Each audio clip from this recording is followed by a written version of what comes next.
അങ്ങനെ ഇന്നലെ ഏഷ്യ കപ്പിൽ പച്ചകളെ നിലം തൊടിക്കാതെ കപ്പ് ഇന്ത്യ സ്വന്തമാക്കിയിട്ടുണ്ട്. അപ്പോൾ ഇന്നത്തെ കളിയെ കുറിച്ച് പറയുകയാണെങ്കിൽ നമ്മുടെ ചെക്കൻ തിലക് വർമ്മ ഒറ്റയാൾ ഇന്നിങ്സ്.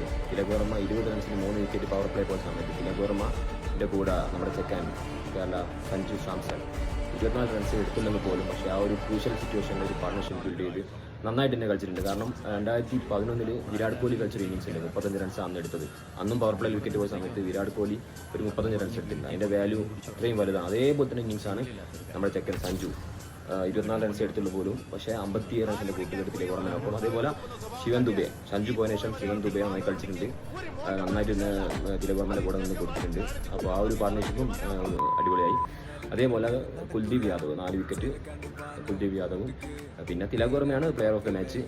അപ്പോൾ പച്ചകൾക്ക് നന്നായിട്ട് തന്നെ കൊടുത്തിട്ടുണ്ട്. അപ്പോൾ അടിപൊളി വിജയം. കാരണം പച്ചകൾ ജയിക്കുന്ന പ്രതീക്ഷിക്കുന്നു. പക്ഷേ പിന്നെ സഞ്ജു സാംസൺ ഇല്ലാതെ ഇനി T20 സ്ക്വാഡ് പ്രഖ്യാപിക്കാൻ കഴിയില്ല.